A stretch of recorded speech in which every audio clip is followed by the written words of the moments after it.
Inherited will is a huge concept in One Piece.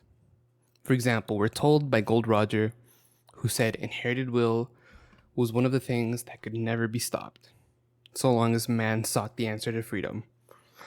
Or we're shown will being inherited metaphorically by Sabo eating his brother Ace's devil fruit. Now, with these concepts so pushed in the narrative, what if it's deeper than a metaphor? What if there was a way for someone to actually pass on their will, or at least fragments of it? Let me tell you why I think eating a devil fruit lets you inherit the will of its previous user. YSP Frog God here. Please like and subscribe if you enjoy what I have to say. In order to get you to understand how I came to this conclusion, let's start in Wano. In Wano, we are introduced to Kazuki Toki, who lived about 830 years ago in the past and possessed the powers of Toki Toki no Mi that allows its user to travel forward in time. So the time travel bit is a little irrelevant to this theory, but with this information, we now know for a fact that devil fruits have been in existence for at least 8 centuries. This gives the possibility for devil fruit to have been eaten more than once, because as we know, if the user dies, either by old age or slain in battle, it respawns in the world randomly. So, I've had an inkling of this theory, but always swept it aside due to how Oda always writes his characters. You know how devil fruits always have their powers complement a character's personality.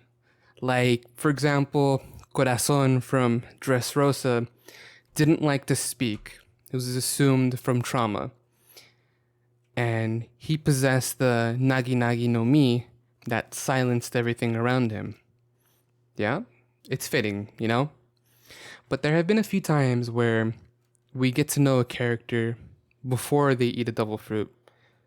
And then after, their personality changes or warps a bit. Here's some examples. In the beginning of the story, Luffy tells Shanks that he wants to be a pirate just like him. And then after a bit of an adventure, he's saved from bandits, he eats the gum gum fruit. And then tells Shanks that he's gonna be king of the pirates. You see, after he eats the fruit, he wants something new for himself. You might be saying, no, YSP Frog God. He wants to be king of the pirates because of all of his character development. Okay, maybe. Maybe it's a coincidence. Maybe it's not. Let's fast forward to the Water 7 arc. We're introduced to 2 CP9 agents, Kaku and Khalifa. From what we learn about CP9 is that they're highly trained assassins who are taught the 6 Rokushiki techniques. And with these techniques, they are very dangerous, efficient killers. Now, as a reward, a few CP9 members get upgrades in the form of devil fruits. And in regards to Kaku, after he eats his devil fruit, he goes from a trained, efficient killer to honestly some loser that's happier arguing with his comrade Jiabura than on focusing on his fight with Zoro. I just find it so hard to believe that he would have so little self-control, considering that he's an elite of the world government. Maybe the past user of his own fruit had a bit of a temper and was prone to arguing. Maybe, you know? And in regards to Khalifa, who is also a trained assassin, she has her trademark Thorn Whip and her Rokushiki skills that are used to assassinate people. After eating her devil fruit, she just stops using her whip altogether. And she almost never uses her Rokushiki skills again. She just completely focuses on her devil fruit. And honestly, she gets a little dumb after eating it. Like, I don't know. It's just not what I expect from a trained killer. Like, really?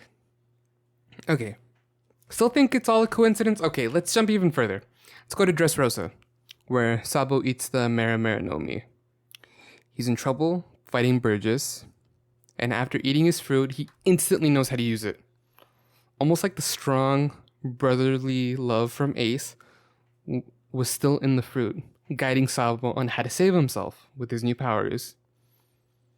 I feel like if a will were to get inherited, it would be Ace's. That's a huge contrast to when Luffy first ate his gum gum fruit and was just flopping about with his hand just like getting super long, or when he got grabbed from like his chest and his like body just right.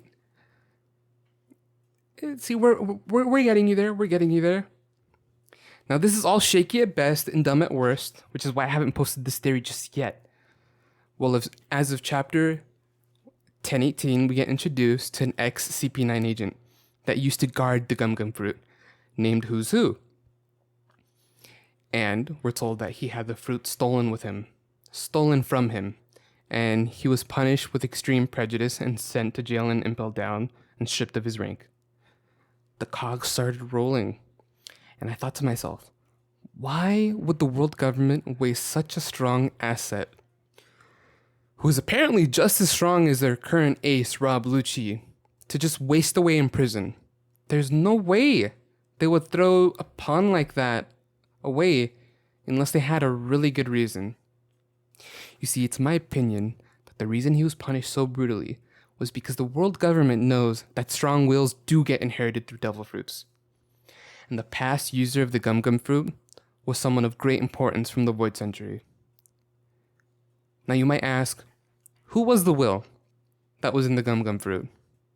There's no way to know for sure, but it's likely that it has to be Joyboy. You see, there's that whole legend on Fishman Island with Noah's Ark.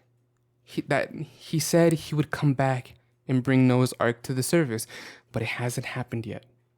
And it's been years. What if he knew he was dying from either old age or from a disease? Maybe he had inside knowledge that his will would get inherited. For all we know, this could be information that led to why everything was purged from the Void Century. Just think about it. The only thing that could stop the eternal tyrants known as the Celestial Gods would be an enemy that never dies. The will that gets inherited. Let that marinate.